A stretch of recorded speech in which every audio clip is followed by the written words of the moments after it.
Hi, how are you? Good morning.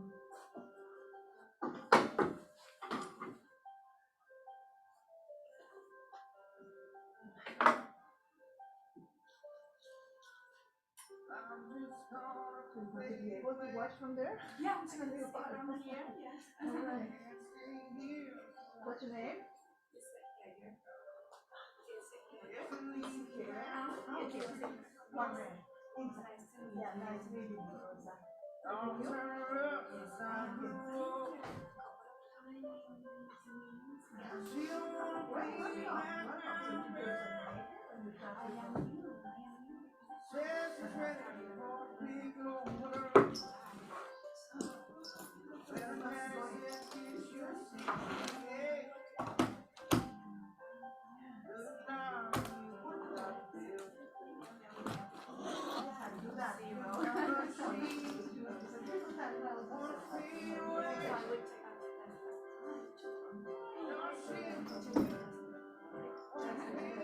Yes, thank you.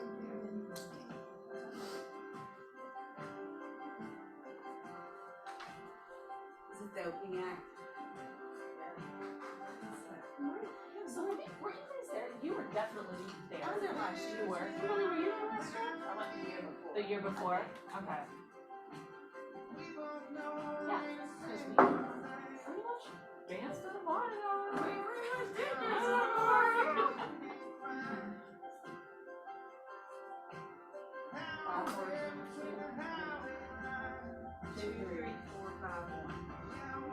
But that's not the door scope, right? No, That's that was just for the bathroom up here. yeah.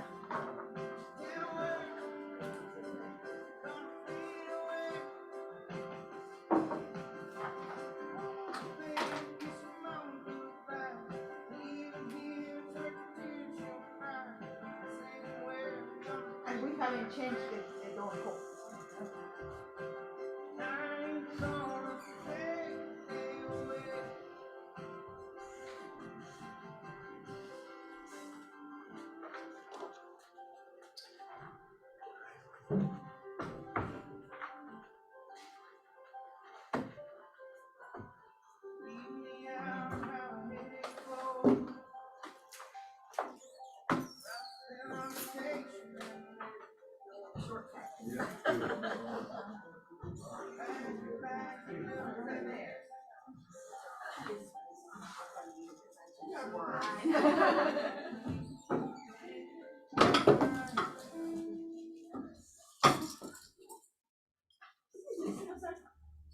Please take your seats. Sit down.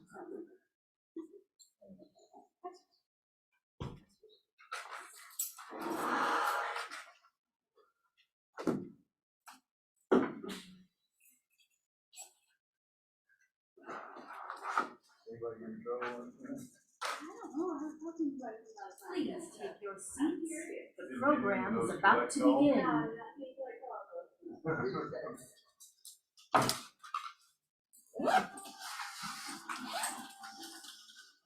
Just the sign of the California line, breaking down at a time. Gone so far that you can't get back. You're not desperate, baby, back in you. Always there, back in my mind. Now I'm holding on to you, letting you go longer. Gotta find it for a reason. Yeah. All the steps, trying to keep it inside. Haven't there time. From California, I don't, but you know what? I'm also here to think. 405. Can't say that we didn't try. Get back to how you used to be. What you want, yeah, what you need. Always there, back in my mind. Hey, you're gonna be. Yeah, how are you?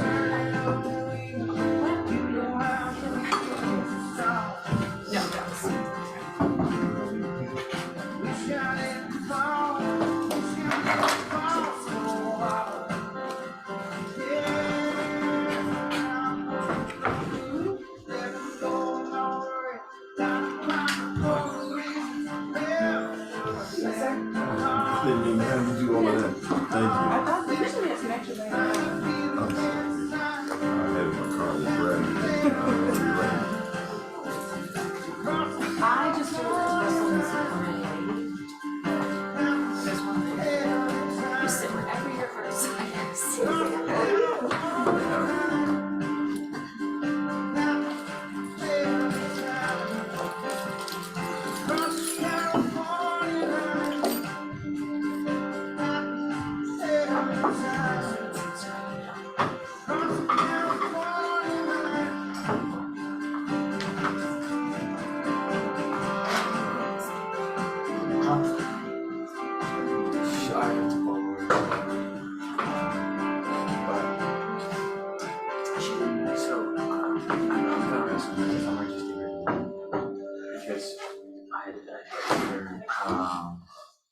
Sometime last week on Sunday.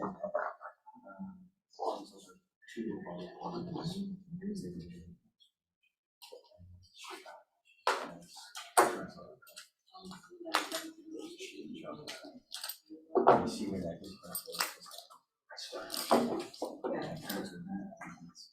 It has to be here too.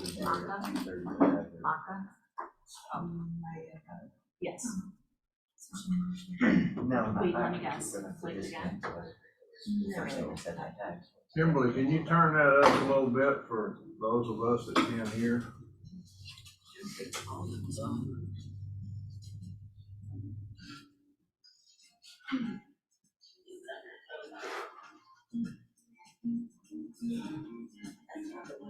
Oh, sorry.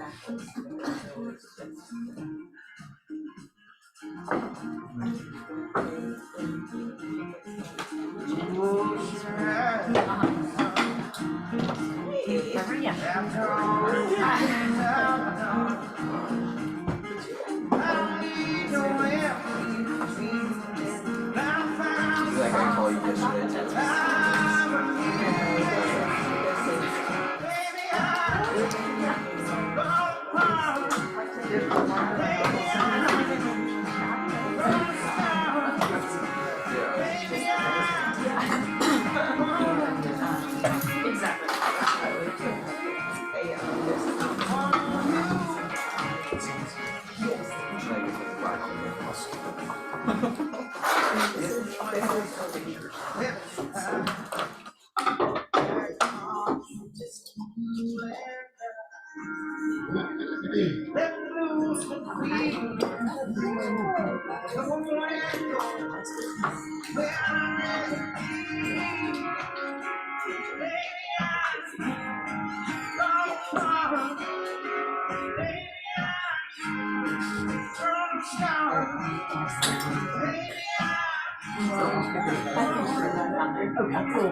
Yeah, I was last year before I was trying to sit, and now I'm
Please take your your seats.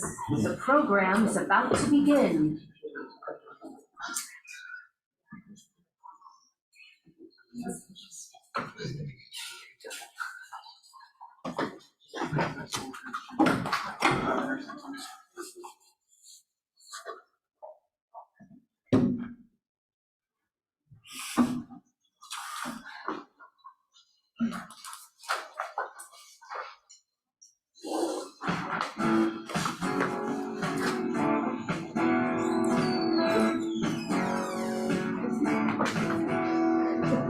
You always said I was such a loose man. I always thought you were so man. Finding out the truth that those things you made ain't never coming back now. Coming back now. I'm thinking that I'll get through. And I know it's evidence on you. It's incredible, perfect timing. It's sick of trying to deny it. I thought we had an understanding. Oh, I understand. Don't tell me all about your hopes and dreams. Tell me to fly on the paper wings. You see me lonely, baby, at my worst. Don't tell me, baby, I'm the best in your curve. I'm thinking that I'll get through. And I know the sadness on you. It's in the credit, just perfect timing. It's sick of trying to deny it. That's I heard. I thought we had an understanding. Oh, I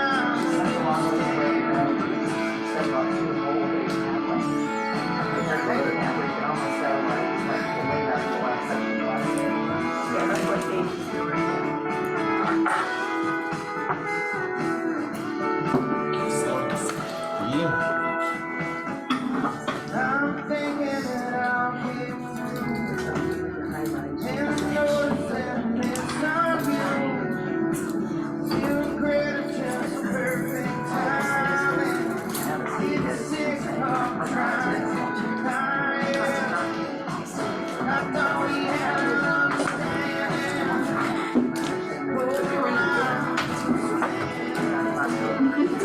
Oh, you gotta be so demanding.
please welcome to the stage Executive Chairman of the Board, Gary Keller.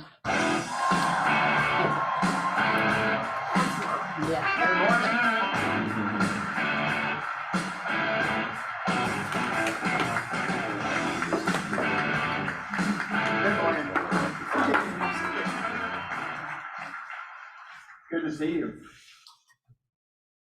Like I said yesterday, at my age, it's good to be seen anywhere. So thanks for coming. Mega count. Wow. So for those of you who are first timers,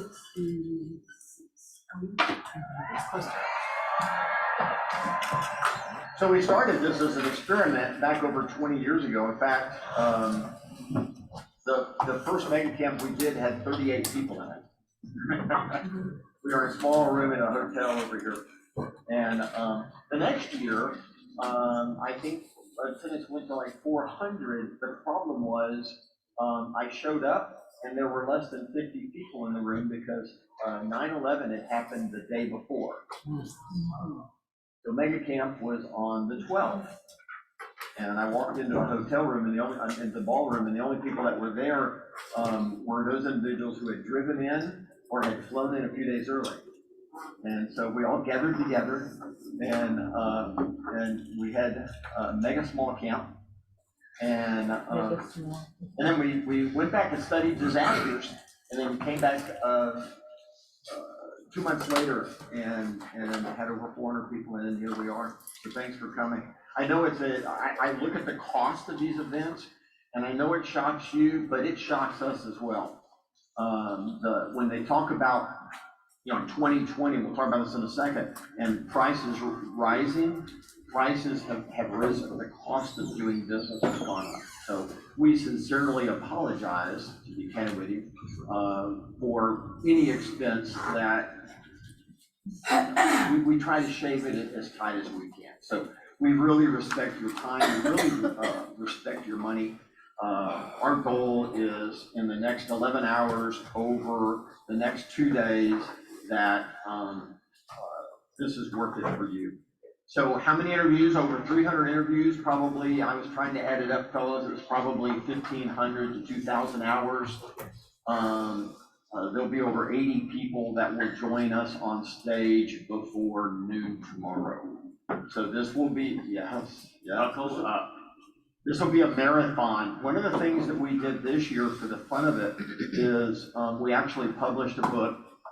Now you should already have this downloaded already, accessible to you. But we also put it into book form, and it's called The Millionaire Real Estate Agent Playbook. And it has over 100 systems from all of the interviews that we did that we could get in there. It was kind of a rush job, so we'll be doing additional volumes here in the short term to continue to bring value to you. So guys, you ready to get started? Oh, I'm sorry, what? And that one includes the model, some of the models from last year, and then an unreleased model where you taught how to write the book. Oh. Yeah, that's a bonus one for you. Oh, bonus. There you go. There you go. Those are in the Red Label store and online, so you can get them.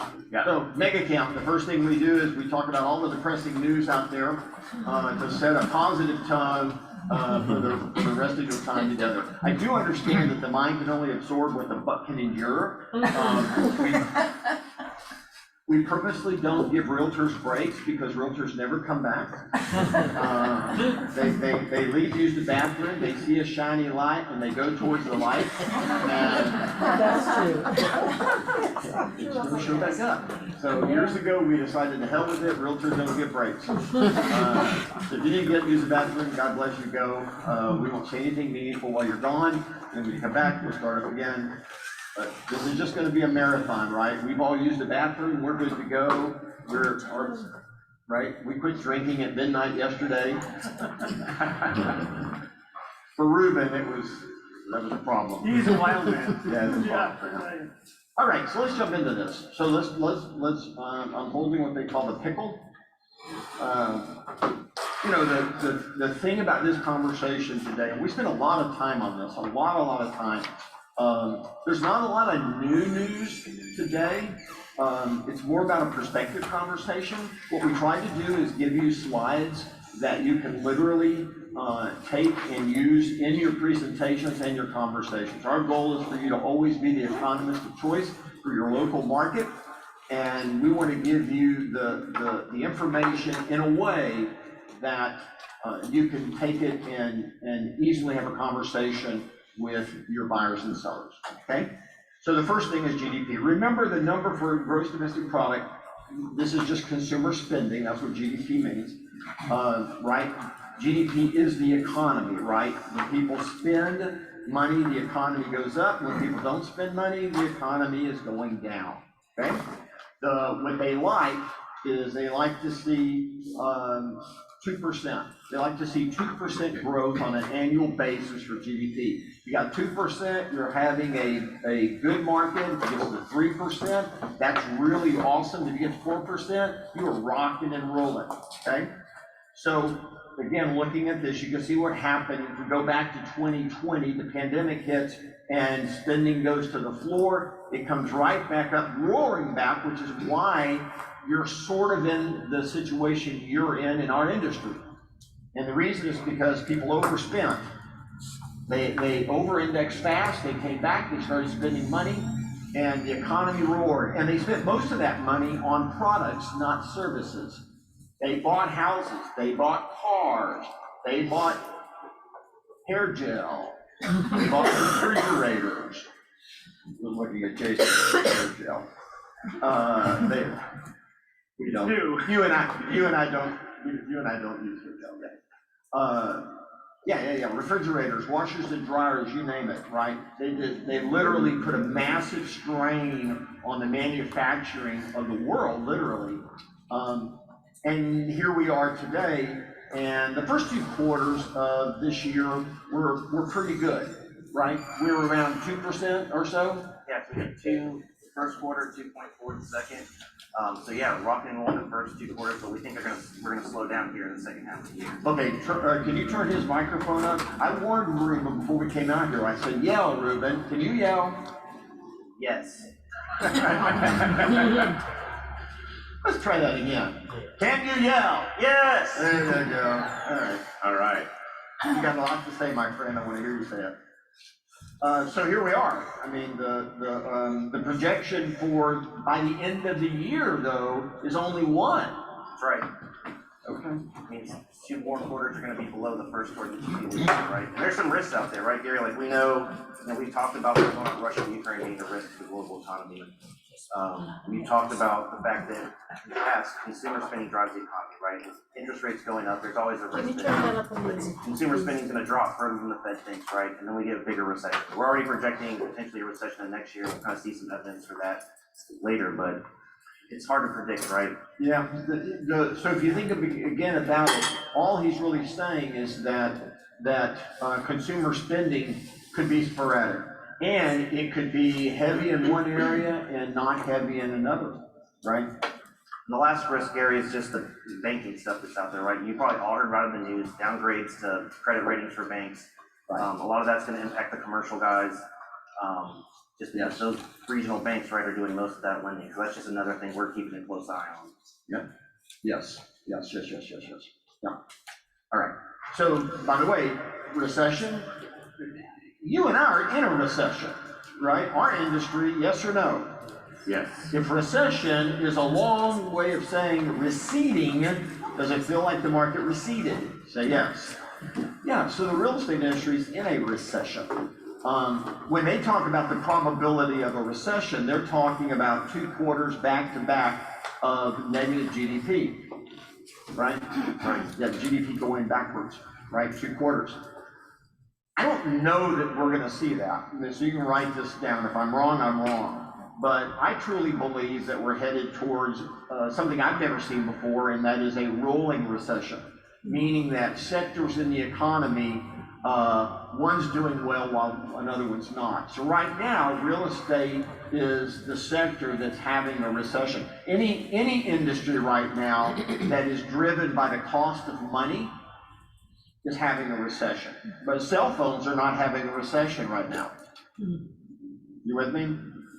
Now, there's a lot of products or services that are not in recession right now. But banking could be the next one that experiences a recession, Ruben. Yeah, that's right. There's a lot of people paying really close attention to bank balance sheets right now. Yeah, the thing you want to see here is that all this chart says is this is their prediction, and they're saying there's a 70% chance we're going to have a recession. Okay.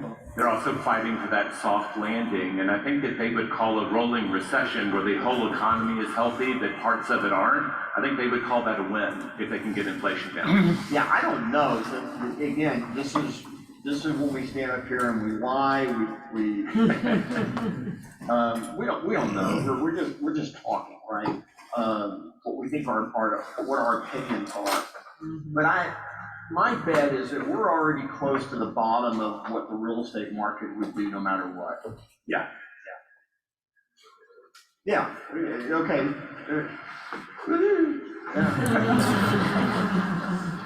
You're sitting there going, dude, that sucks. That's really bad. But we'll look at sales in a second. But I do believe that. I do believe that. I think we're on skid row right now. So I don't think it goes much lower. Yeah, no matter what. when you're at the bottom, there's one way to go, and that's up. So we can look forward to that whenever it shows up. That's why we're okay with it. Yeah, when we look at sales, we'll get a better sense of that, right? So this is just consumer sentiment, and you deal with this every day, and that is it's not high, right? It's higher than it was. If you look back, a year ago, we're definitely trending in the right direction. But there was Fannie Mae did a study of consumers, and it was like over 80% said this is the wrong time to buy real estate. Only 18% said it was. By the way, I think they got it wrong. But understand that the media fundamentally doesn't understand our industry. So when they report it, they always report it in what I would call a childlike manner. I don't mean this as a criticism, it's just an observation. Because here's what you and I know. It's always the right time to buy the right piece of real estate, yes or no? Yes. Okay, then why would the public, why would they think that they can predict the economy? Why do they think they can predict, right? Timing is a fool's game, yes or no? Yes. Yes, timing is a fool's game. You should always be looking to buy the right piece of real estate. You don't walk around and say it's the wrong time to buy real estate. That's stupid. You would say, I haven't found the right property yet, but you wouldn't say I've stopped looking, stupid. Do you get that? Yes or no? Okay, there'll be a test at the end of the day tomorrow. This is really important. You're professionals. You have got to understand the truth about real estate. And the truth about real estate is it's always a good time to buy the right piece of real estate, which means you should never walk around and in your mind go, it's not a good time to buy. That makes no sense to me. History, if you study history, says that is stupid, that is uninformed. Can we think of any other adjectives? It's wrong. And as professionals, you should feel very strongly about that. Someone asks you, is it the right time to buy? Your answer is, it's always the right time to buy the right piece of real estate. Shoot, in the last 30 days, I just bought 2 pieces of real estate. Why would I do that? I must be dumb. There's a giant opportunity for everyone in this room, because it's like clickbaity to go out and say, the crash is coming, or don't buy now, and here's what we know. The consumer who doesn't have an advocate in their life doesn't know any better when they click on it and they watch. And it's loud noises and moving colors, and we have to make those videos and actually educate people. Yes. That's our job. Yes. So here it is, unemployment. And again, we try to give you perspective so you can go all the way back to 1989 and 90 and look. And folks, you're having the best employment percent of the population in recorded modern history. Wow. People have jobs, by the way. right? Remember, the number is 6. If less than 6% of the population is unemployed, the government feels fairly good about that. When you get below 5, really good. When you get to 3.5 to 3.6, Ruben, everybody that's employable in the US is fundamentally employed. Yeah, that's right, Gary. It's put pressure on wages, right? Like we're starting to see wages actually increase faster than inflation again for the first time in several years, which is good news for people's spending power. But wages increasing faster than inflation. That's right. Yes. Yeah, there you go. Sure. And that's where we are at 3.5 right now. It fundamentally can't get much lower. Okay? People have jobs, by the way. Here's an interesting stat. And if you just go to the far right and the yellow line or gold line, and it says 9.5, that means there's 9.5 million job openings. But notice there's 5.9 million unemployed. Here's what that means. That means that 5.9 is the 3.6%.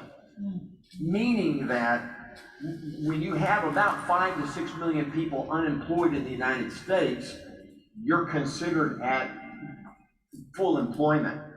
So we're at full employment, and there's still over almost 4 million jobs that are still available, that are, right? This is how wages go up, because immediately, if there's 4 million jobs that need filling, but there's no additional people looking for them, what do they end up doing? Offer more, they Yeah, take them from their competitors. they'll go right up to your people and say, hey, you can come to work over here for X amount. I still remember that happened to me. My very first employee came in crying and said that she'd been offered double wages to leave. That's no reason to cry. And that was nice. Well, she loved me. She claims she never left. She's still at Keller Williams today, but she left. She went to work at Remax. But she was offered twice as much money. She said, I have to go. But that's where we were in that moment in history, right? I was kind of funny. I said, well, could you still do my books? And I trusted her, I still do. And so I gave her the computer. We only had one computer in the company, right? That was the day, right? And I gave her the computer and she took it home with her and did our books. For both of us. I think the gap is even bigger now than it was before going into COVID, because a lot of people just left the workforce. Yeah. Right? So there are fewer people all around. Yeah, so here's the, I'm gonna go to this slide. So here's the issue. All you have to do is look into 2022 and you look at what happened to inflation and you understand, if I go back, you can see the spike. Look at the spike, look what happened. Remember, inflation is the cost of everything. And when you see that kind of spike in the cost of everything, what do you think's gonna happen? All hell's gonna break loose. All hell's gonna break loose. Because you cannot live in a society where every year, everything on average goes up by 8%, 9%, 10%. You can't do that. Wages aren't going up that fast, which means that people's ability to buy basic things is shrinking. So the federal government looks up and says, we can't have that. We've got to do something. What are we going to do? Interest rates, like Interest 22 rates. times. Interest rates, they're going to go up. And that's what they're going to do because they've got to stop it. Now, these numbers are, the Fed is looking up and they're going, we're liking these numbers, right? And these are the projected numbers. These are the actual numbers. The monthly numbers are going like, that's where we were in July. Right. Where's the projected number? So the projected number is down closer to like 3% right across the board. The Fed's going to get us down to 2% in the next couple of years, and they're going to do what it takes to get there. We think that we're probably there now in terms of Fed policy, but right, they see this flinch at all, they'll raise rates again. Yes, that's the environment. Okay. Right. I thought this was interesting. And that is, we saw a massive spike on Google where all of a sudden, like the whole world is starting to type in, what the hell's going on with inflation? But we're seeing that tail off. I don't know, other than maybe they're just tired of asking about it.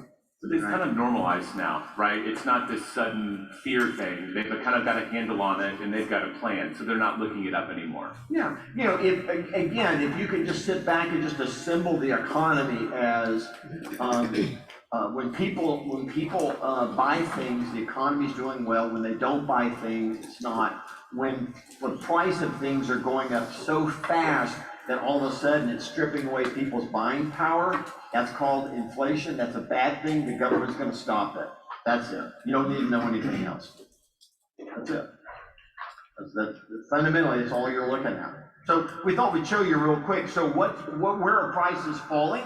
Health insurance, public transportation, car and truck rentals, computers and smartphones, used cars and trucks, video and audio products, educational books and supplies, furniture. This is where prices are dropping. That surprised me, because I don't know about you, but my health insurance isn't getting any cheaper. Yeah. Must be another group that got this 25% discount, is that?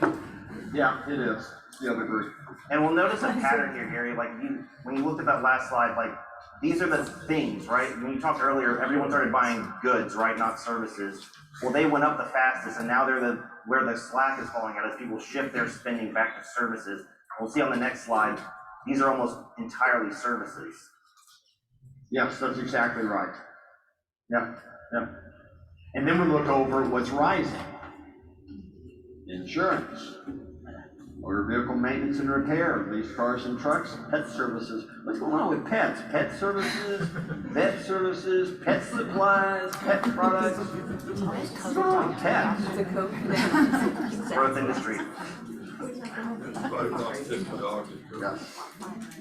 Yeah, medical supplies, tools, hardware, outdoor equipment.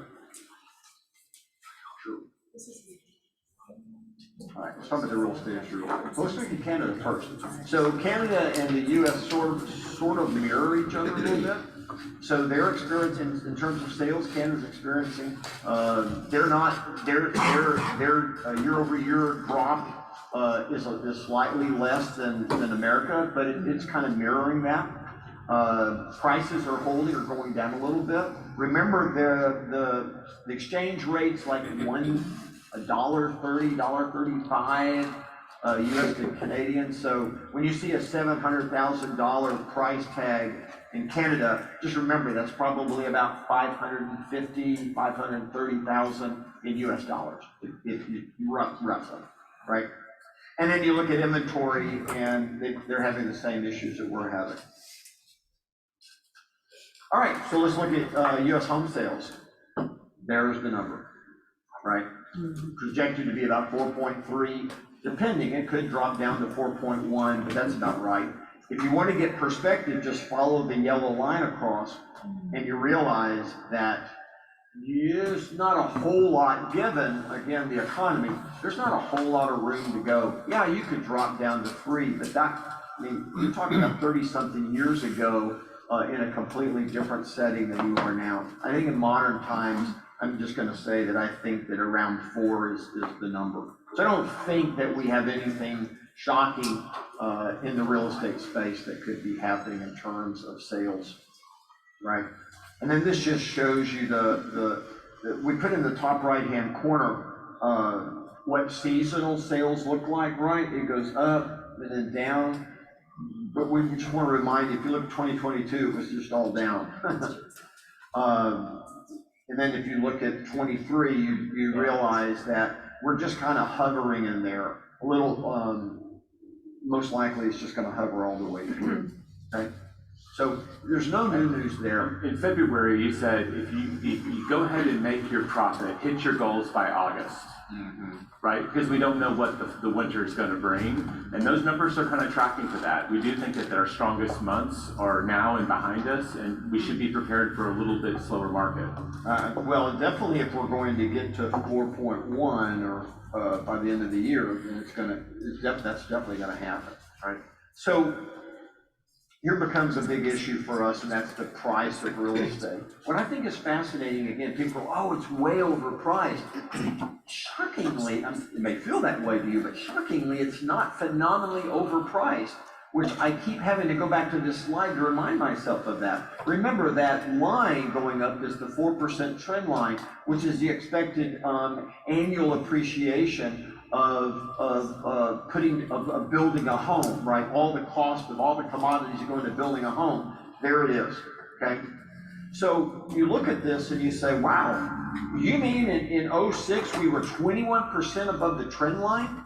Yeah, we were, right? And you're going, yeah, but it was only 222,000. But you gotta realize if you went back to that moment in time, 222,000 was considered an exorbitant amount of money for a piece of real estate.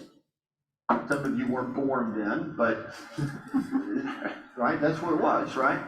So it's crazy though, as you look at it now and you go, hold it, we're at 382. I mean, that's only 7% above the trend line. And what's fascinating is the trend line would be 357.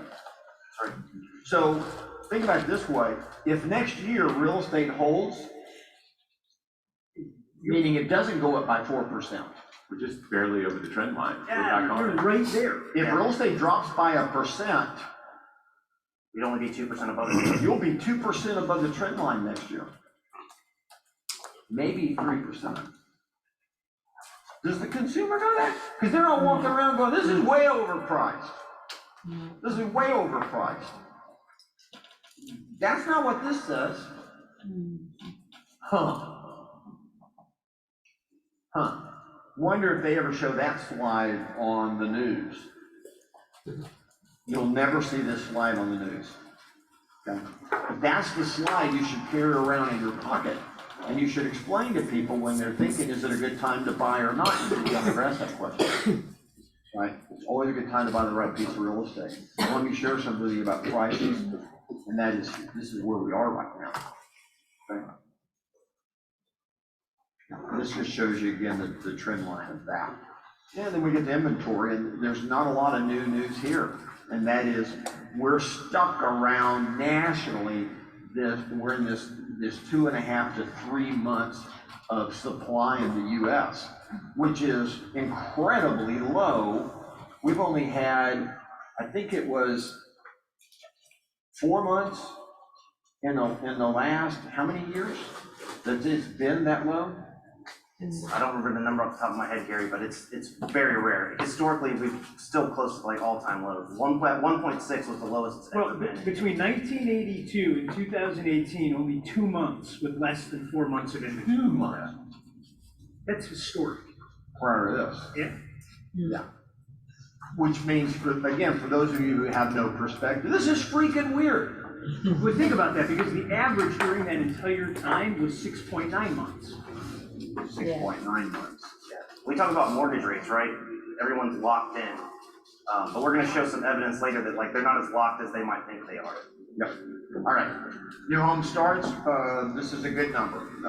900 puts us right back. Just remember, we're still missing about 2 to 3 million that weren't built. And this is part of the inventory problem. And as long as, and about, the number would be around 1 million in order to keep up with demand. So unfortunately, if we don't see some 1.5s and some 1.7s in there again, that's, we're gonna have this issue of we're behind. Okay, and what's good about this is just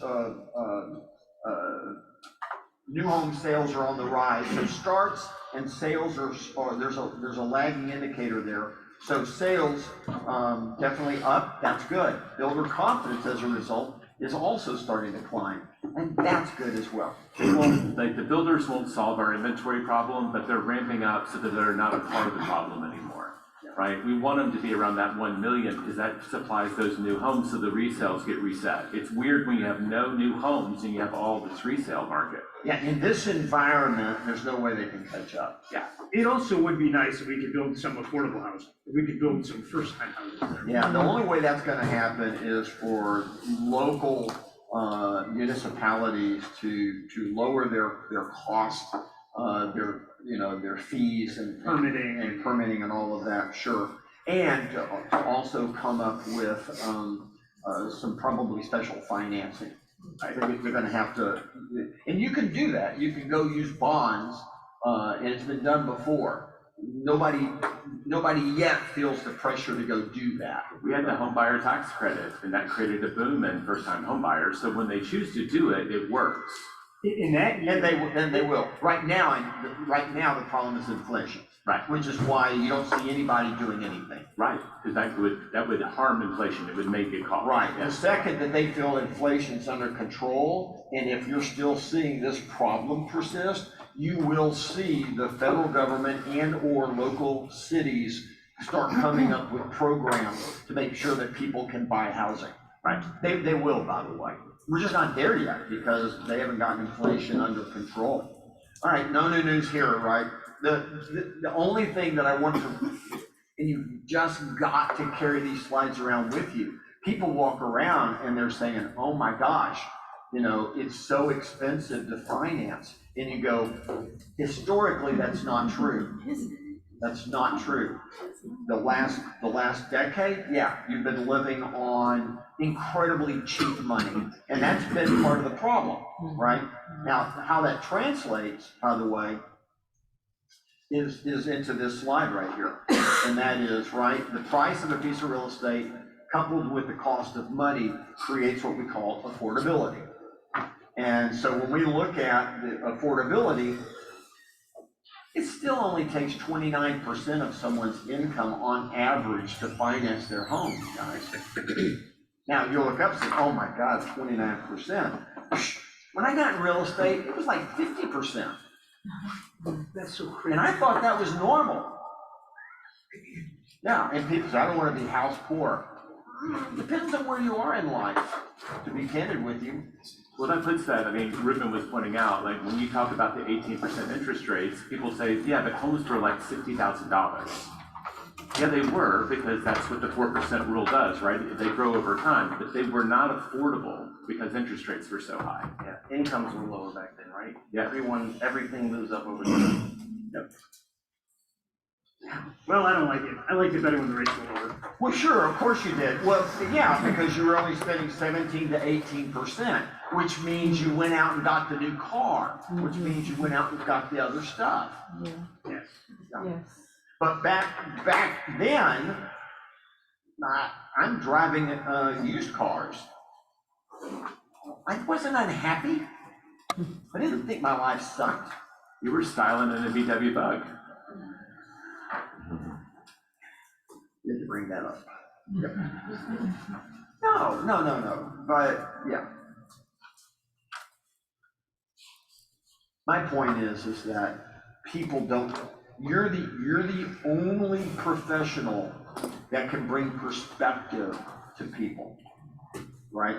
Doing seminars, we're going to hear about events and seminars over the next day and a half.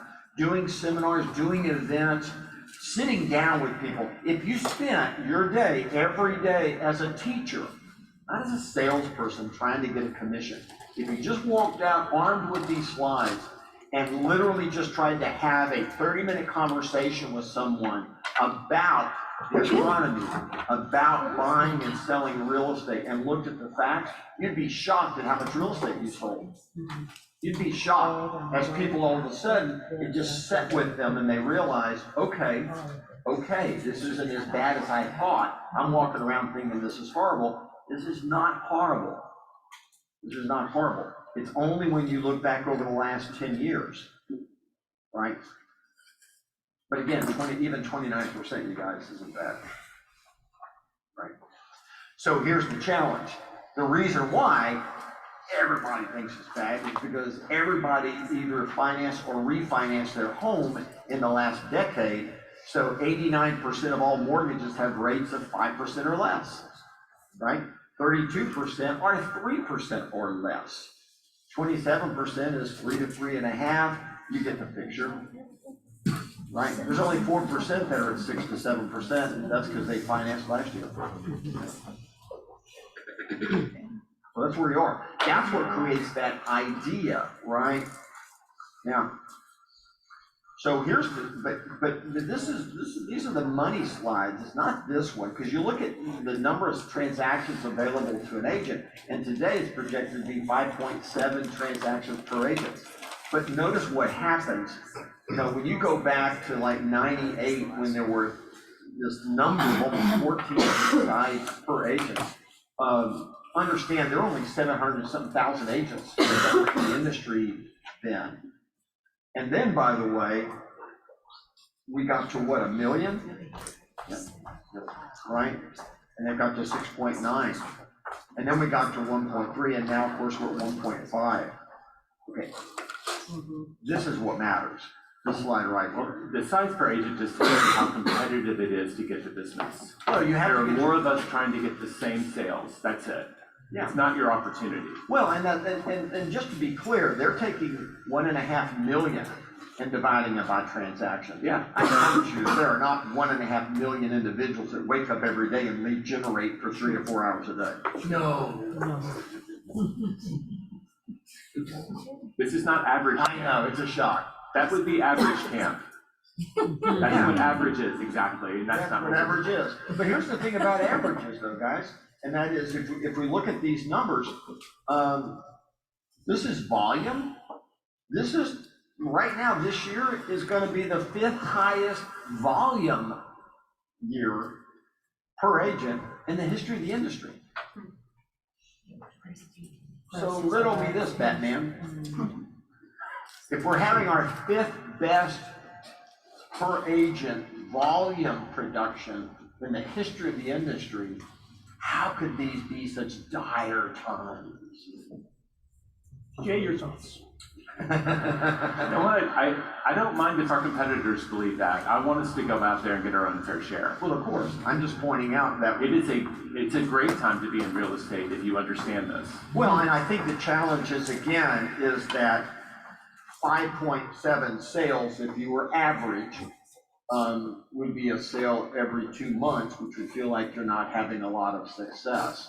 But the truth of the matter is, you would be. Your income would be pretty nice. Yeah. What was it that you said, it was the best of times, it was the worst of times? Sure. Because when you look at the first slide and you say, oh my gosh, there's only gonna be 4 million sales, worst of times, even though it's not. And then you look at this and say, oh my gosh, if this was the only slide I saw, this is the only one we had, and then you all just left. Yeah. Everyone would be saying it's the best of times. Yeah, you would be saying, yeah, the amount of volume per agent that's available in our industry is the 5th best ever in recorded history. We get paid on volume. Yeah, they say that's horrible because they go back 2 years ago and it was almost 2 million. It was right, it was a completely different number. So they're going, oh my God, look at how far we came down. But you have to understand the last 2 years were just an aberration. They were an aberration. We had a pandemic. Things happened that caused our industry to spike, and now it's coming back down to normalcy again. So understand, it's just a world of get your unfair share. That's all it is. If you do the work, you will have a great real estate year. If you do the work, regardless of the market. Okay, regardless, I promise you, you will. If you do the work. If you don't do the work, if you spend your time trying to avoid contact with people, you're not gonna like this industry very much. So, just quickly, a few more slides. So look at home equity, right? Where's the opportunity? We have 87 million homeowners, by the way. 39% own their home outright with no mortgage on it whatsoever. Take a minute, that's 4 out of 10 homeowners own it outright, no mortgage. That blows me away. Yeah, no debt on it whatsoever, almost 40%. Who are all these people? Yeah, they're there, man. 61% have a mortgage, but if you dissect that, 31% have at least 50% equity. Right? So if you combine, think about that. Literally 70% of all homeowners have at least 50% equity, 40% have no mortgage. They don't know what they're sitting on. One, they probably don't know how much equity, I think you made that point. And they don't know what that equity could do for them if they want to buy another house regardless of interest rates. They have options that only we can educate them about. If you think about it, every one of those people, for the most part, can tap the equity in their house. You're gonna hear a story about a young lady here who taps the equity in her house and over 61 months uses that to roll to buy 61 houses. Yep. All seeded from the equity in her primary residence. You have to stay till tomorrow to hear that. Yeah, stay tomorrow. But here's the deal. If you think about the percentage of the people in your database that can go do the exact same thing, then the answer becomes simple. You could probably go double the number of units you're doing, spending no new money on lead generation, just asking them who wants to buy an investment piece of real estate, telling them what their home is worth, and helping them do it. Yep, 100%, you're right. All right, last few slides and we'll get out of this conversation. So we had a little fun. We were again in the research room and we were talking about all of this. And I just brought up the point that that people tend to live in their budget house and drive their dream car. And the guys looked at me, what the hell are you talking about? I said, well, I lived it. Mary and I, at times were tough. We were starting the company. And yeah, we wanted to build, at that time was our dream house. And we drove used cars. We drove the least expensive cars of anyone in our friend group. When you were launching KW, you were driving a black Ford Taurus. I was. Yep, had two of them. Yep. And Mo Anderson. I think Mo helped us. I remember Mo, bless her heart. Hi, Mo. Mo says, Gary, when you go to pick up people at the airport, would you drive Mary we bought Mary a used Jaguar for $19,000. And she said, would you drive the Jaguar? She said, it's a little, you know, I don't remember the exact words you said, but it was to, in essence, I don't know what that message is, to say if you really work hard and join Keller in the future, you could drive a Ford Taurus. You said something like that to me. So I pick people up in the Mary's car. So anyway, so we had fun with this. So this is just perspective, right? So let's just say you bought a $200,000 home in 2014, 20% down, 4% mortgage rate, and you own a truck you bought in 2015. Your mortgage payment is $1,597 a month. Your truck is paid off, right? So this is right. So let's say that you stayed in your home, but you decided to buy your dream car. So your budget home and your dream car. You keep your home the way it is, but you buy a 2022 Jeep Grand Wagoneer. Great looking cars. Mm-hmm. By the way, that car payment is more than your mortgage payment. Now, when you see anyone driving a Jeep Wagoneer, you'll think about them differently, right? Take out your deductions, so your debt's $3,300. So your total spending debt is $3,300 a month. Everybody with me? Next slide. So let's say that you flip it and you keep driving the truck, and instead you buy your dream home, right? Look what happens. You keep your truck, sell your home, now worth $400,000, and buy your dream home for $650. Use your full equity as a down payment. You pay 7% mortgage. Look at your payment. Look at your spending. It's $50 more to own an appreciating asset versus something that lost 20% of its value when it came off the lot. $50 more. That's all it is. Yeah.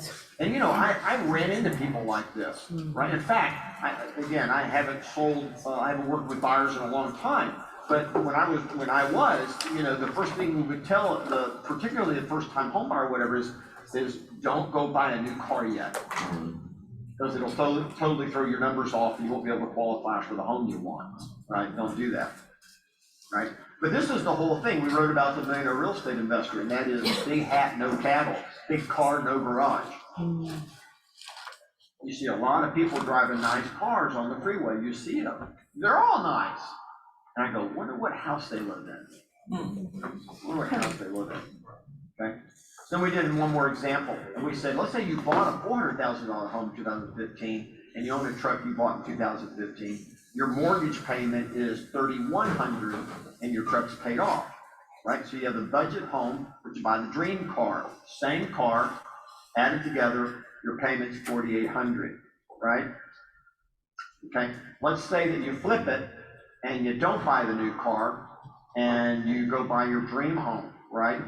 You sell your home now worth 800, you buy a $1.1 million house, use your equity as your down payment.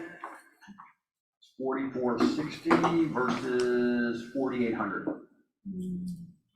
Huh. You get what, you get this?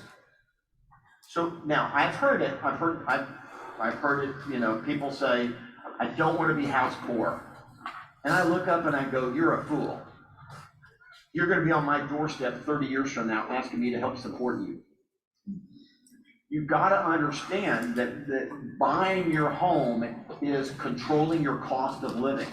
The people that say, I want a more nomadic, I read about it, more nomadic, right?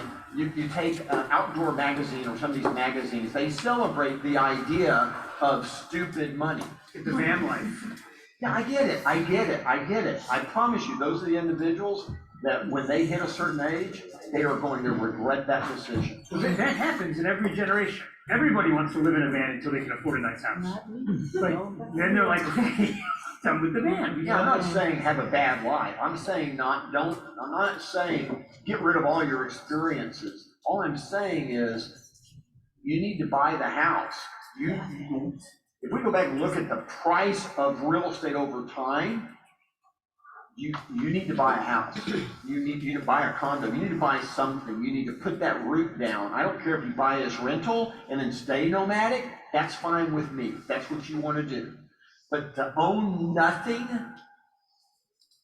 the research is clear on that. Well, that's the stupidest money to every 2 years they track make. net worth. They track the net worth of every American, and on average, homeowners' net worth is 35 times higher than renters. How much higher? 35 times. Why would you make that decision? Because the professional realtor has not sat down and showed you these slides. Right? Honestly, it's the thing that we use for a living. I know you think that the last 2 years of order taking is the real estate industry. It's not the real estate industry that I know. The real estate industry that I know, that I got a degree in and I've been doing for over 40 years, is we educate, we give perspective. And the thing we know, and I can only, look, I can't predict the future, but I can look backwards and say, thank God, you know, I started buying real estate right out of college. Thank God that I did that. Right? And I didn't listen to other people. By the way, I had nomadic friends. I had the individuals that put more money early in their life into and they regret it today. They won't openly tell you, oh, no, you know, wouldn't change a thing. So good, I think that's great.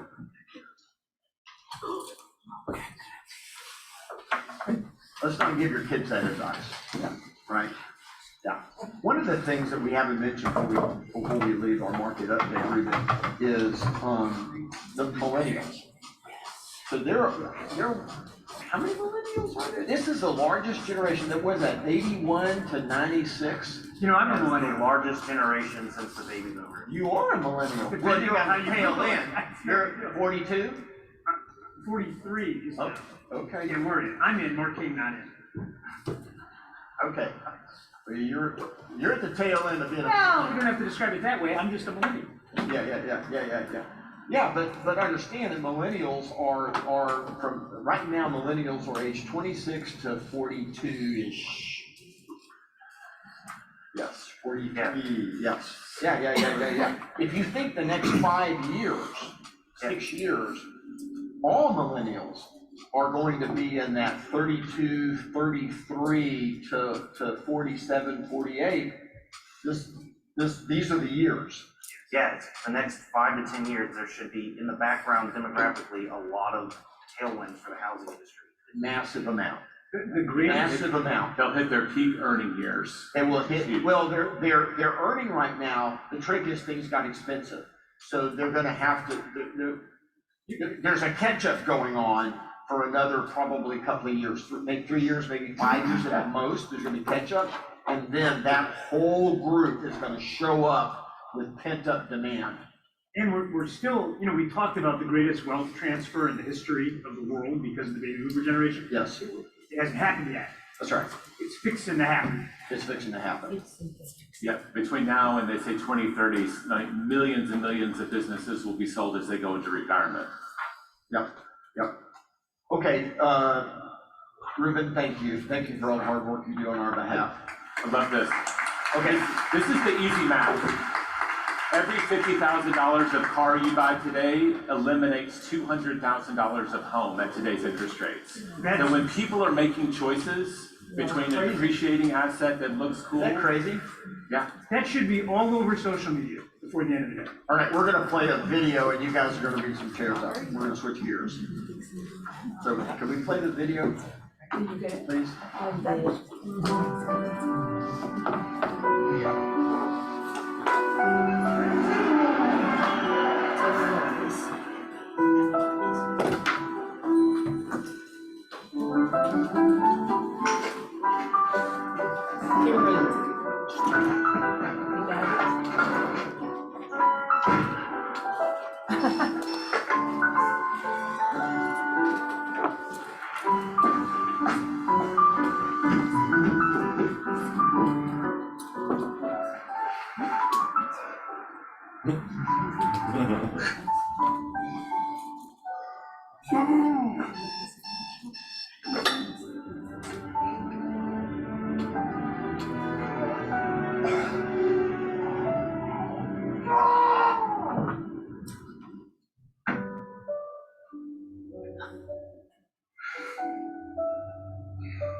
Yeah, no. It does come with.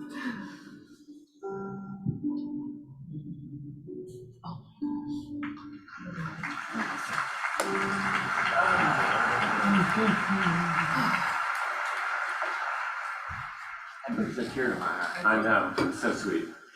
You gotta love it. Gotta love it. All right, so we had a conversation in the writing room. We had all these interviews. We heard a lot about the grind, the sacrifice, trade-offs. What were we not hearing in some of these interviews? We didn't hear a lot about happy. Oddly enough. Almost anything about that. Not saying that people were unhappy. What we heard was more of the conversation around the hustle culture than a happy culture. And it struck us as it might be appropriate in an 11-hour period where we're going to talk about nothing but hustle, that for a few minutes we talk about happiness. So if you'll hang in there with us, we're just going to kind of walk you through kind of our musings or our thoughts on this, the hustle culture versus the happy culture, right? So I want you to do something. We put 8 words up here. I want you to look at these words And we want you to choose one to describe your goal for your life, if you would. Take a second. You got your word? So, if you chose at peace as the goal for your life, you were getting in touch with your spiritual side, right? If you chose healthy, then you were getting in touch with your health. Sure. If you said that I want to be accomplished, right, then you were getting in touch with your personal life. If you said I want to be loved, then you were getting in touch with your key relationships. If you said I want to be productive, then you're talking about your job. If you said I want to be successful, you're connecting to your business. And if you said I want to be wealthy at the end of my life, then you said you're getting in touch with your financial goals. And by the way, these are the 7 areas out of the one thing, right? The 7 areas of our lives. If you chose the word happy, it's the only word that actually would encompass all of them, right? So we want to kind of talk to you for a second about this. Being intentional, like you can be all of those things except for the happy word and not actually be happy. We know a lot of successful people and wealthy people that aren't happy, right? So you've got to make it an intention. And that's where I connected it to that commercial. He was being intentional, that's right, about his future. And that was a happy moment he created by being intentional. I don't think happy happens on accident unless we're just really lucky. I don't believe happy happens on accident. That's exactly right. You have to be intentional about it. So as we talk about this, we realize there's a myth around happy. And it goes like this. Many believe happiness is conditional. Happiness, I will be happy if this happens. When this happens, I'll be happy. If this occurs, I'll be happy. No one in this room, of course, but other people. Well, we set ourselves up incredibly when we do that, when we make happiness conditional. But it's a lie. Happiness is much bigger than that. Sure, I mean, I get it. One aspect of happiness can be triggered by circumstances, right? This happened, and I'm happy about it, or this happened, and I'm angry about that, or I'm unhappy about that, right? But that kind of happiness is fleeting, and it's the least important, okay? The myth of happy is that happiness is one-dimensional, and happiness is not one-dimensional, it's multi-dimensional, right? So what's happiness? So if you go and get clinical on it, happiness is a state of well-being characterized by positive emotion or a sense of fulfillment. Right? Positive emotion or sense of fulfillment. It's an emotion that comes, we believe, in 3 dimensions, right? Is how I feel about a moment in time, how I feel over time, and how I feel about all of my time. So let's break that down for just a second, okay? So if we look at the 3 dimensions of happy, this is the way that we thought about it. And that is, number 1, how I feel about a moment in time is my emotional reaction to something that's happened. Happy to see you, Gary. There you go. There you go. Right. Or I'm unhappy. Right? Or how I feel over time, right? My ongoing state of emotional being. I'm happy. Or number 3, how I feel about all my time, my emotional response to how my life turned out. I'm happy because of how my life turned out. Looking back. Yeah, so we have these 3 dimensions. It's not one-dimensional, but I promise you, most people think of happy as one dimension. They focus on that number 1, that thing that shows up unexpected, circumstantial. The other 2 are completely within our control by choices that we make. That's right. You can also solve number 1 immediately. If it's about buying something or having something. The others take time and That's exactly right. Yeah. So here's the challenge of the 3 dimensions of happiness. Most people focus most of their attention on the first one, like you mentioned, Jason. Almost never consider the 3rd until it's too late, right? The end of their life. And are rarely aware that the 2nd is actually a choice, right? So let's kind of break this down real quick. So the first dimension of happy is a moment in time, right? Look, we're all entitled to our emotion, right? We experience as a reaction to our circumstances. We're entitled to that. And it's okay to be happy or sad. It's okay to be elated or disappointed, proud or embarrassed, angry or calm, right?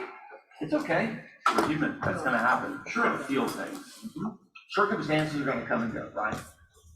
And so are emotions about them. And we get in trouble when we hold on to that.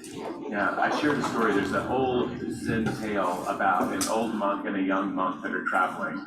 And they come to a swollen river and there's a woman there that can't get across and asks for their help. And the two monks are like, what do we do? Because they've both taken vows to never touch a woman. The old man thinks about it for a second, the old monk, and he just grabs her, puts her on her shoulders, and carries her across. The young monk is speechless. And so they go back to walking, and miles down the road, he finally says something. He says, what were you doing? You took a vow. You broke it. You broke your vow. And the older monk says, I put that woman down on the other side of the river. Why are you still carrying her? Amen. Yeah. So it's fleeting. Your emotions are fleeting, right? Unless we Circumstances happen. Unless we cling to them. Most people think of happiness as circumstantial. They really do, right? I'm happy about this, I'm happy about that, or I'm unhappy about this, I'm unhappy about that. I'll be happy if this happens. And this is a setup for disaster when we think of happiness as simply one dimension. That's a roller coaster. Yeah. So that brings us to the second dimension, which is over time. So the second dimension of happiness is our disposition. So the first one is my reaction, my emotional reaction to something that's happening. Okay, good. You can be happy, you can be unhappy, just don't hang on to it. Right? Okay? The second one, though, is our disposition. And our disposition is actually a choice, right? It's a choice. You talked about that, saying that you can't control events. You have a right to be happy or unhappy with them. But this one, by the way, this is a choice, and this is your life. It's your state of emotional being, and it should never be up for grabs, right? It's your rock, it's your foundation. We've read the books. I know you've read The Happiest Man on Earth. If you haven't, you should. Viktor Frankl's Man's Search for Meaning. We're capable of being happy in the most inhumane of conditions. Because it's a choice. Choice. People choose hope. They choose to focus on the things they can control. Because it's not circumstantial. Yes. Your disposition is not circumstantial. In the concentration camp, he finds happiness. Because it's not circumstantial. Your disposition is not circumstantial. A lot of people get it confused, and they only have one state of happiness, and that is circumstantial.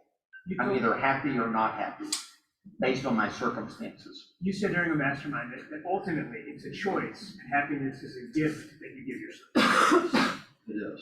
It's who we choose to be, it's who we are. You're either happy or you're not. Well, man, your life sucks. You're still happy. You're in a concentration camp. Still happy. The market is down. I'm still happy. You're struggling to hit your goals. I'm still happy. You just had tragedy strike your life. I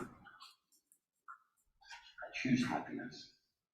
Well, you can't be happy about the circumstance. No, I hate the circumstance. It's a horrible situation. Horrible. Horrible. Right? But I still choose to be happy. Right? Yes. Yeah. Our dog, Millie's quit eating. Right? Take her to the vet. Hungry strike? Nope. Her liver problem is back. She has a liver problem. It most likely will shorten her life at some moment, right? I'm not happy about that.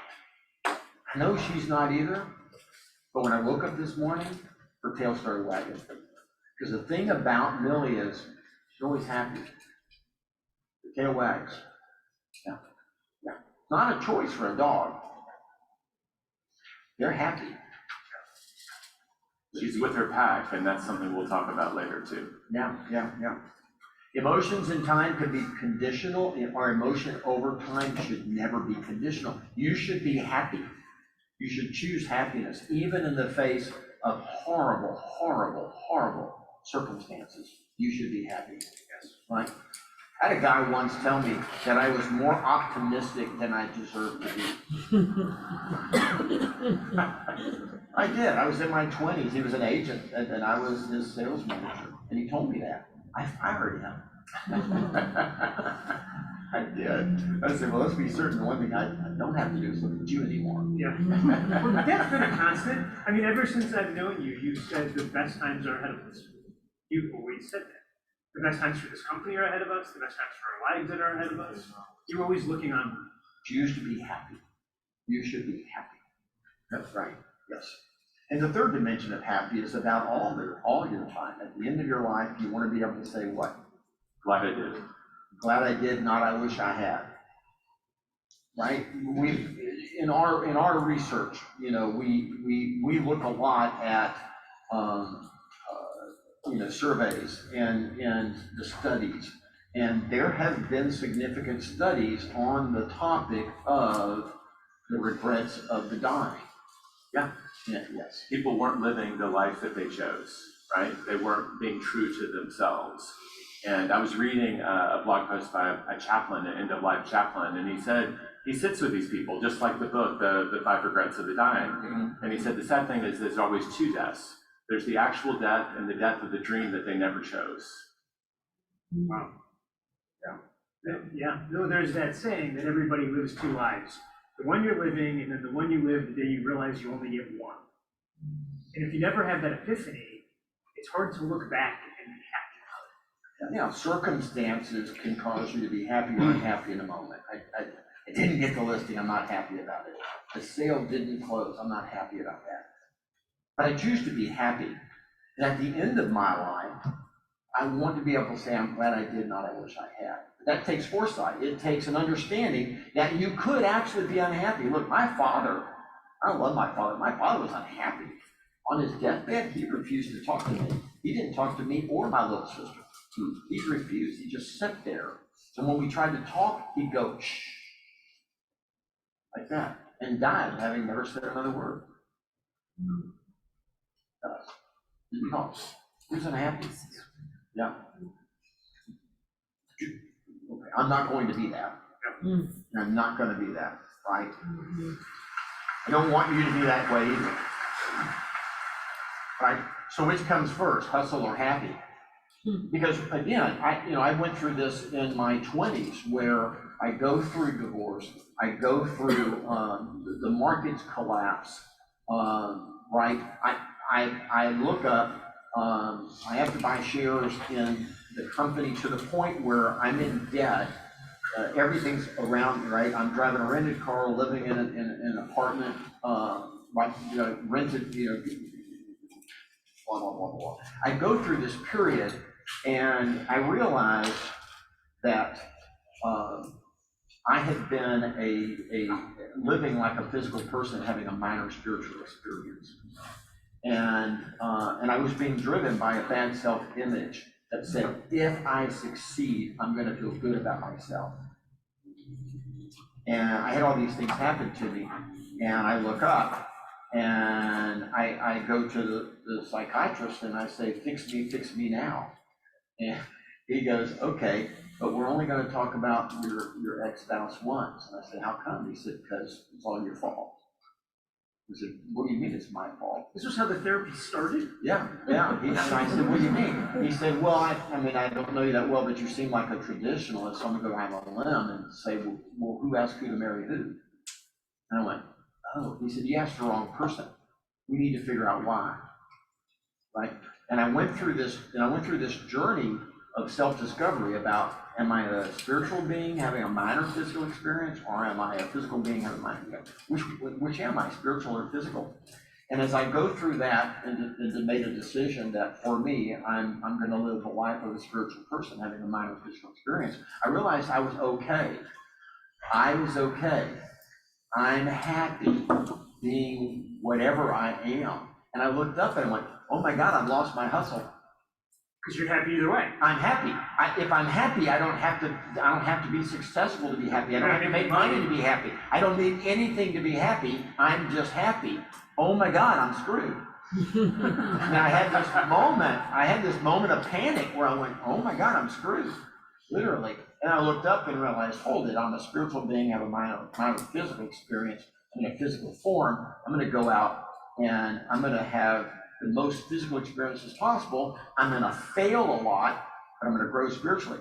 And when I realized that all of life, physical life, is meant to have spiritual outcomes, everything changed for me. Everything changed. I became fearless. It didn't matter what happened to me. You can't touch my happiness. You can't make me unhappy. Right? What a freedom. Yeah. Yes. Well, I wake up right now and I think, correct me if I'm wrong, Stacy, but I think I have about 1.3 billion in lawsuits on your desk right now. With triple damages. With triple damages. I'm trying to leave yeah. that out. So you're happy. Not happy about that.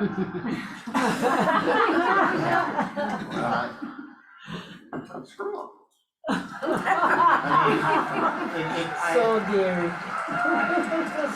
If I did something wrong, I'm gonna pay for it. If I didn't do something wrong, I might still pay for it, you know? And I don't care. You can take it all away. I don't care.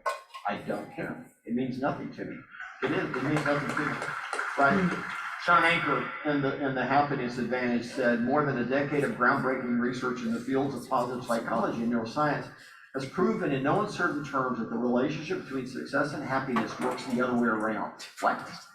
Happiness and optimism actually fuel performance and achievement. What?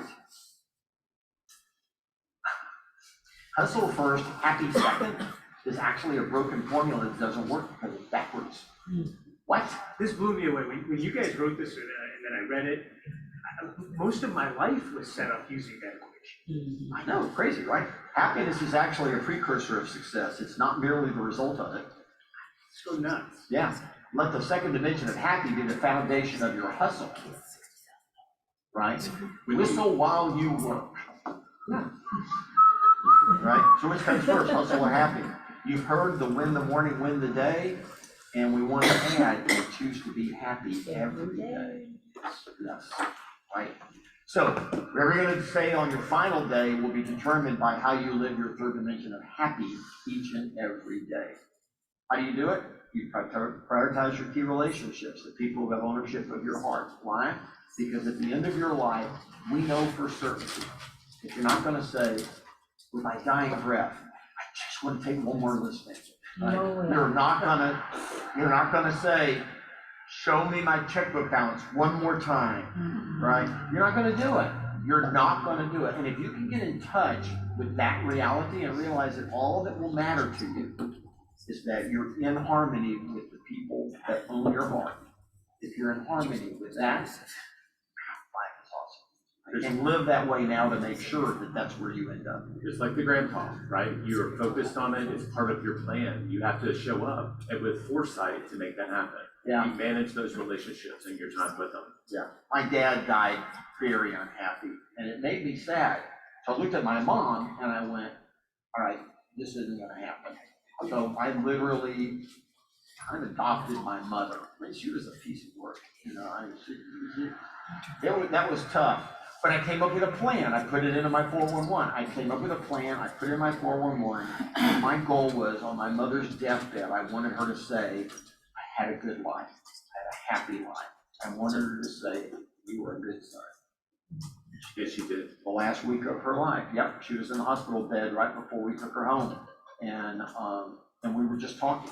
And she turned to me and she said, I could not have had the life that I've had without you. She said, I've had a great life. Yeah, well, we weren't headed in that direction. I had to head us in that direction. And I had to fight her to get there, to be honest with you. Leadership. Yeah, I had to fight her to get there, right? Prioritize relationships. Number 2, honor your personal commitments. Okay, On that 1 and 2, I'll just like add, just because I get to do the research, one of the longest studies out there, they followed about 270 Harvard students starting in the 1930s. And some of them are still alive and they're still following them today. And they track them for what made them healthy, what made them happy, what made them successful. And I think in 2018, they updated that and they just said, if you want to know the single answer, it's love, full stop. Nothing mattered more to their success and happiness and health and longevity than how they manage their social relationships. Number one thing, what? It is the number one thing. And the gift we get, we're in the largest real estate community in the world. If you can't find your work people right here, where are you gonna find them? Yeah. We have that right here. You know what surprised me about that, because I read that study after you mentioned it, the Harvard Happiness Project, was that this idea crossed all of the different wealth gaps. Meaning they followed people that had family lineages and were head of states, and then they followed other people that were blue collar working, and across all of it, no matter how much money they had, the happiest people were the ones that were part of thriving communities, whether it was their family or faith-based, or in our case, our business. Yeah, got it. Yeah.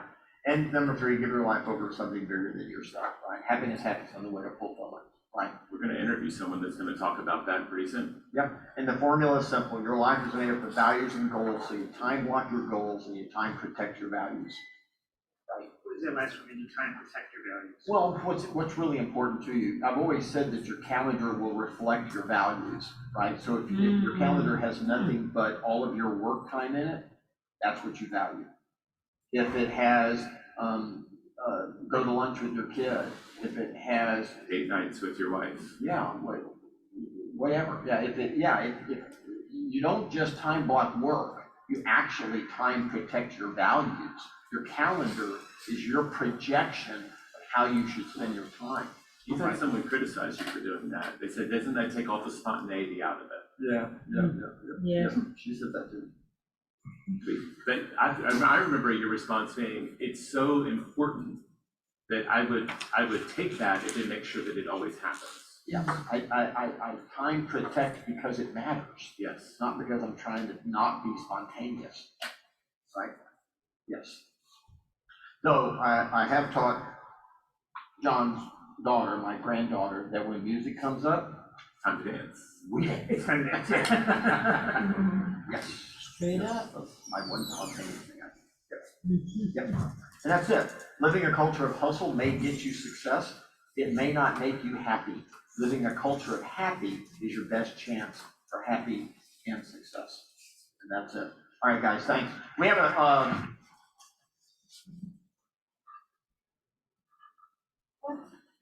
Yes, we're done. That was the best part of the whole presentation. Yeah, You know what? Yeah. And candles and networking and parties. I hate the networking part, I'm gonna be honest, I'm not a networker. Oh my God. You gotta just find your tribe. No, we get this one. Yes, about a month. I know, From yes. now, I think they're all gonna be, KW things. Social media posting for next year. Yeah, yeah. It's the hard. The house and car. Yeah, I love the house and car. Priceless. Yeah. The what? The house and car, and I would do that. Oh, yeah. I like what I missed. Yeah. Kevin has it. The house and car. I usually upload these slides. I have them. Yeah, that's what. Yeah, I bought a box. Don't talk to her. Lately, it's been pretty good. Whenever you know, it was like that night everyone was pounding them, so they were like, Well, are you at home now? What do you think about it? yeah, well, I mean, just a little like, but I mean, just. Yeah, but I mean, he's there with the dog every week. I think that's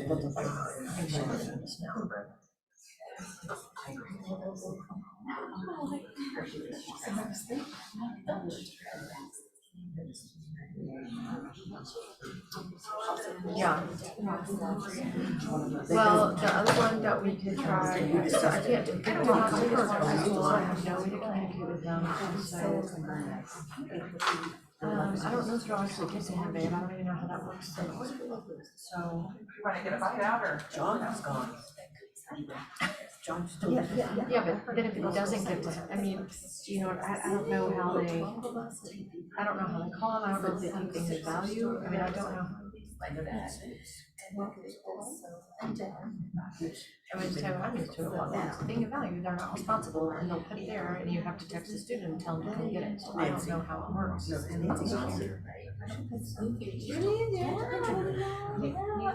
Yeah, I mean, I don't, yeah, but you know, I mean, so, I mean, you could book the 4 o'clock, but unless he gets his watch, unless I can verify it's on his person, because you could drop it off at school and he may not get it, and then he comes home, it's kind of bad. It's not like he's getting off his bank house, right? I mean, so the foreign here is walking down the street, the video only knows him. Stuff going on. Go in the gate and just go home, I mean, yeah, I can leave him a note, I guess, but I mean, it's just a little, you know, I wouldn't really know that he's 2 to 5, and then what happened, I mean, like, so. It was right But I mean, so the other one that somebody, that was on their voicemail was a foot patch, or there's that Happy Tails Holistic.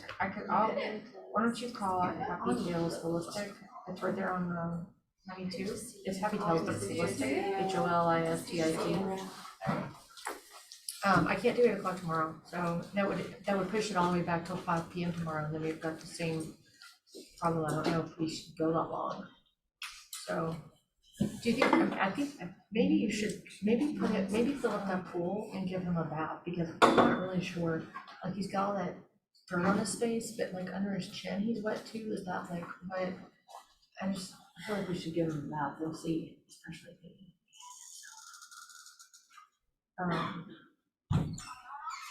So, I mean, this morning when I came out, Daisy was resting on the stairs and he was resting up against the tire of the truck. He was like, he won't go around her, which, I mean, I can understand, I wouldn't either, but I mean, I just, you know, we call, I'll call Patch, will you call Happy Tails Holistic and see if they have any openings?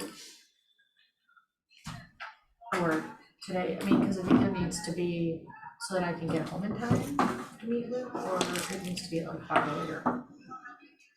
So I mean,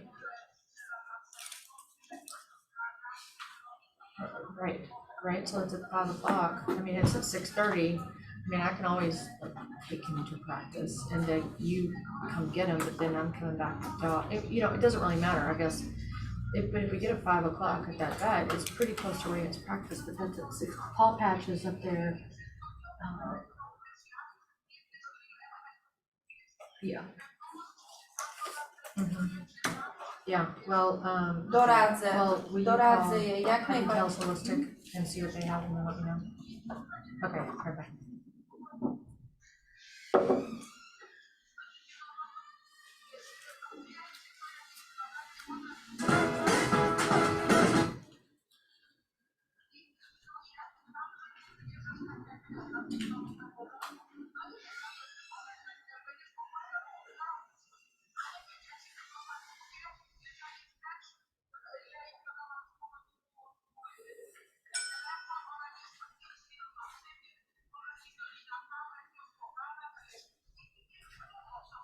Oczywiście, jak najbardziej jej doradzę, pomogę tak jakbym, wiesz, dla siebie myślała, także nie ma prawa.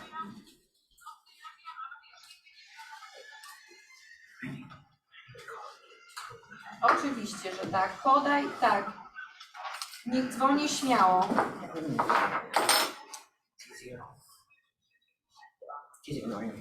Okej, dobrze. Natasza, tak?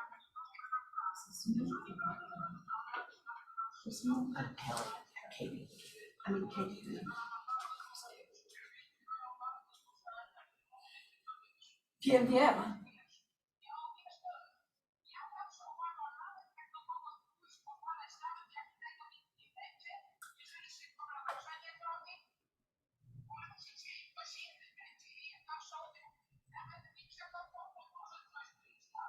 No dokładnie.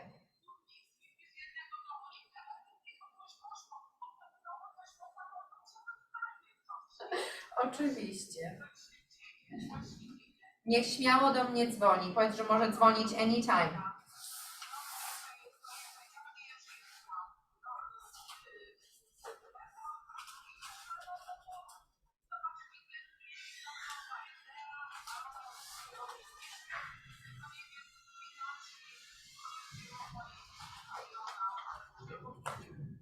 To coś pomyślimy, usiądziemy, ja się zapytam się. Okej, no to super. Agnieszka, dziękuję bardzo, że o mnie myślisz. Dam ci znać, jak z nią będę. Agnieszka?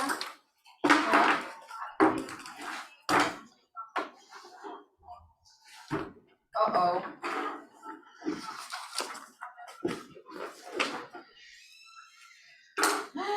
Naprawdę? A ten, co oni dali? Ten żółty? Ora.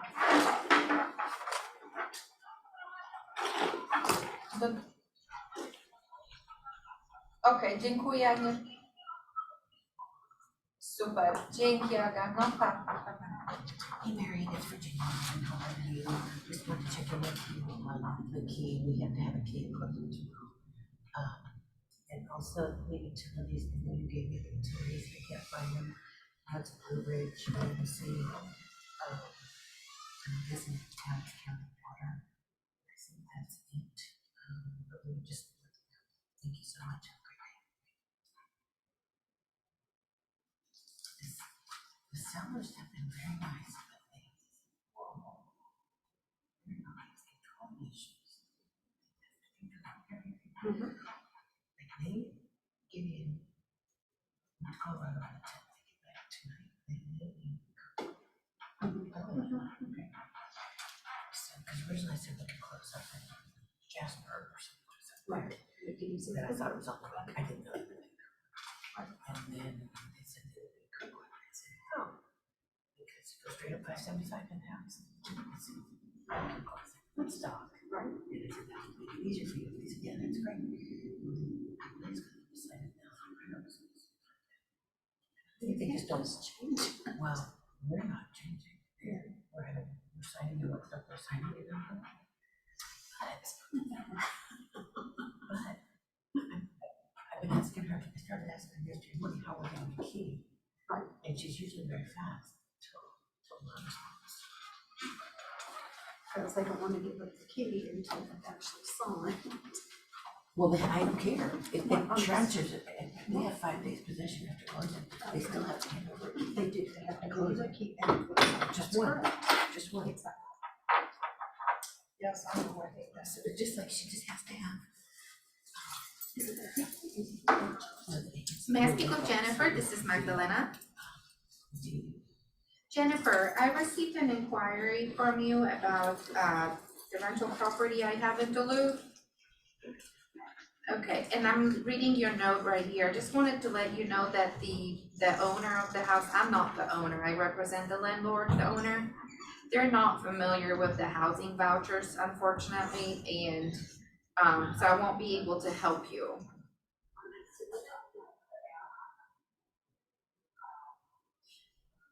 Sure. Do you ever go to the HUD website where you can do a search and you can check mark who accepts the vouchers in the area, and then you can narrow it down instead of reaching out people, you already have a database. It's HUD, HUD.gov apartment search or a property search. You should have it. People who gave you the voucher should have provided you with all the information for where to look. So you don't have to spend time, online messaging people and never hearing back.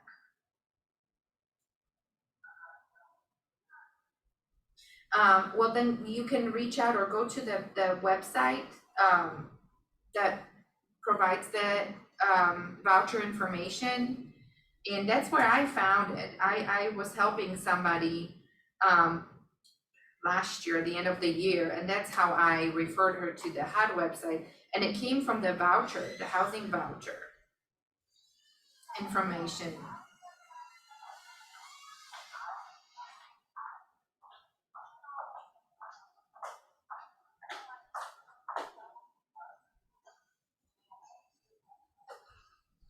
And have you been granted?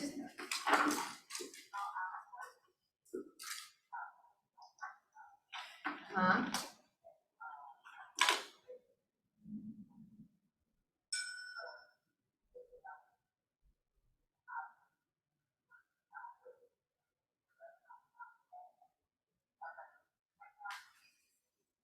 Paw Patch, Alpharetta, Georgia.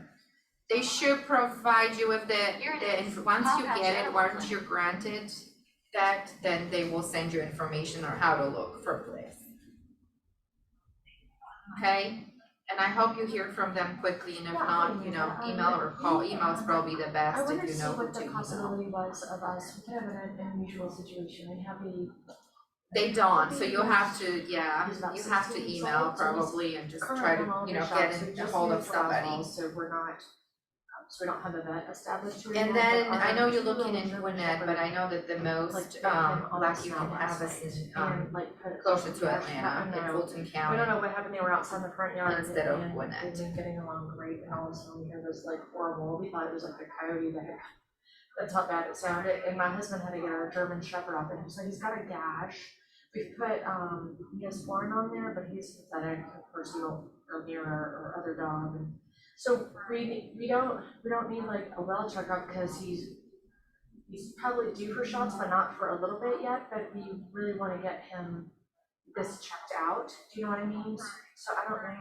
Okay, So I don't really well, know what good, that, well, good, well, Oh, then, it's- or I maybe don't know they're what that just situation expanding is, and so they're making I it was better, wondering if so you good wanted luck, all the anything best to you, and today. I would just email them and see, you know, what the status is, so you're not the last in line, put yourself the first in line. Really? Okay. You're welcome, bye.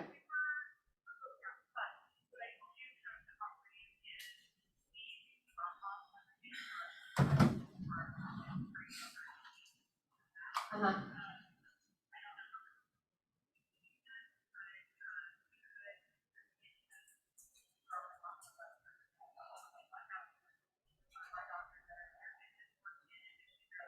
Uh-huh, uh-huh.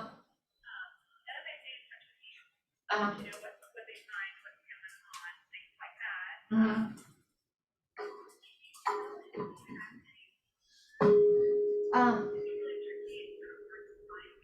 Right, you mean like underneath, right, like under his jaw maybe? Yeah, I don't know, I'm not at home right now, my husband is, and so I've told him to, and he's really, he's been out, he's kind of dirty, so I told my husband, I was like, can you maybe give him a bath? And I told him to check out his lower jaw, so I don't know if he does or not, I will say that he's walking around very pathetic and dejected, like, you know, he just got the so bad.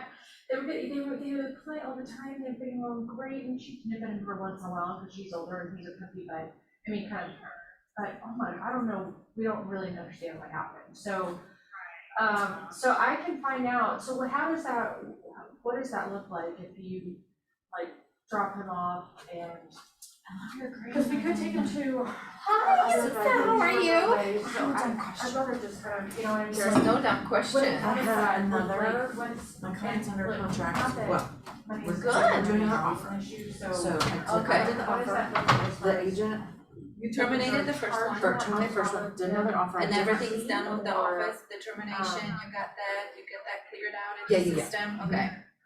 Okay. We've done a new contract, a new property, the listing agent did a counter offer, Okay, uh-huh, and we're gonna counter again. Yep. What form is that, like, Okay. counter, is it? same counter that you received, Okay, Yeah. and you only changing Sure, right. the boxes that you are countering. okay, So if you look at your original, think about your original offer, right? Yeah. Your original purchase and Yeah. sale agreement offer. In the counter offer, you can counter everything in all exhibits and the purchase and sale. Sure. And you only fill out the blanks that you are countering. so this is my counter, so do I need to be able to pull this actual document up into my DocuSign or Understand. something, or? Totally understand, yeah. Okay, I mean, he definitely has one. This of those is- this now. is what I mean, she like, sent it's a you? gash. Yes, So I these are put not his ours. This warrant is an on old it last logo. night. That's all, You but are that's your going point. to, so what does she I don't know. count, She's price? Price, and then we're changing the, So, due diligence date to so, seven. okay, well from then 10 I days tell you to what, my 7. husband is That's at, Okay, my husband is home right So now, this- so he would so need what like you a will brain do, you'll pop. get So let me that call in your her and DocuSign, see. you're gonna He feels pull good this about the time document you all close, clean. 'cause I would probably be my and you're gonna favorite. change the price and put a 7 there. Okay. Okay. That's not a problem. Alright, well, I'm just gonna. Let me see if she put any steps. And also you need to change the time limit, see, the limit, Make sure it's enough time for Okay. them to respond, because Oh. people forget. Okay, And what's the second page? No, nothing. Okay, good. okay, I'm gonna see if I can do that then, right here, if you don't You don't mind. change it on this counter offer. Yeah. What I do is I call the agent Yeah. and say, you received your counter, Yeah. I want a counter again. This is what we're gonna do, this is the price. Yeah. We're gonna do the Well, I 7 think my days. husband would That's have fine. been dropping him off, but Do she's you want a fine. clean I'm not offer, opposed or if do you want a do clean it. counter? So let me call him and then, Okay. and tell me what your name was. Yep. Do you follow me? And You're then, so sending if that's clean something you purchase wanted and to sale do, agreement. okay, he doesn't need to tell She you all in agrees on advance, the he just price brings in the them up. 7 days. Is that, Sometimes or it's call- better just to send a okay. new purchase and sale, Okay, 201, F201. Which is just the purchase, and you don't have to rescind everything. okay, alright, Just rescinding that part. okay, And that sounds good. way- Thank you. You don't have Bye. two counters. Okay, You only stick with one later when you put it all in that document. Like if she said, no, send me the counter, I want a counter. You'll have that purchase and sale agreement that's gonna be unsigned, and then the counter will be signed and signed by everybody, right? So ask the listing agent, would you prefer a clean offer, a clean purchase and sale agreement, or do you want a counter? got it, okay, I'll do that. Thank you. And you will see it's half and half. To me, I don't care, doesn't Okay. matter. Fortunately, she's an agent with this office, but she's with the Heil group. Yeah. And so I've never met her, Just ask, it's always a but good question. she's been super helpful so far, she's been great.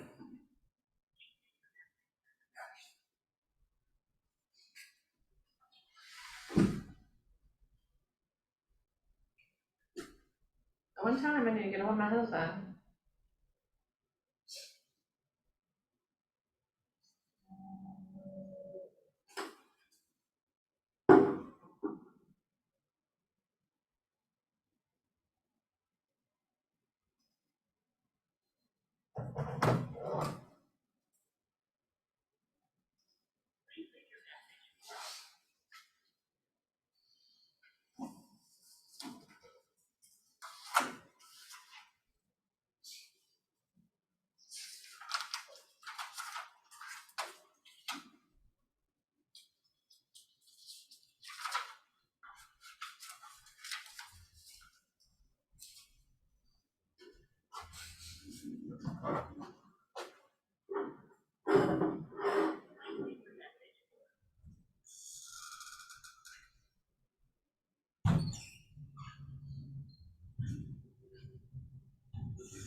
called her and texted her, thank you.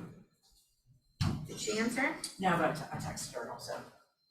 Okay, I'll have to give her a few minutes, because, you know, in the Ohio group, when they're on their phones, they're not allowed to do anything else.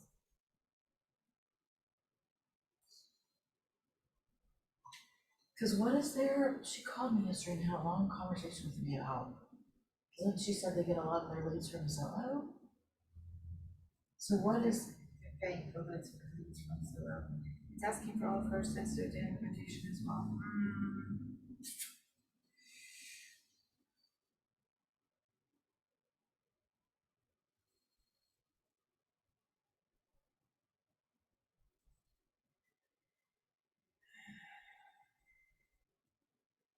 Just a moment, okay? no, you're fine.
Hey, it's Magdalena.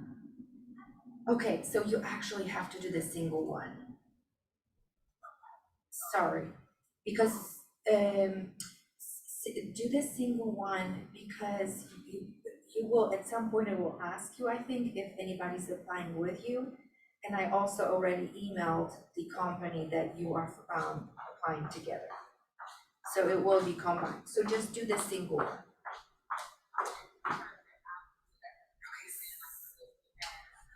Did you text me? I didn't read it. I did, that's fine, but Magdalena's helping me.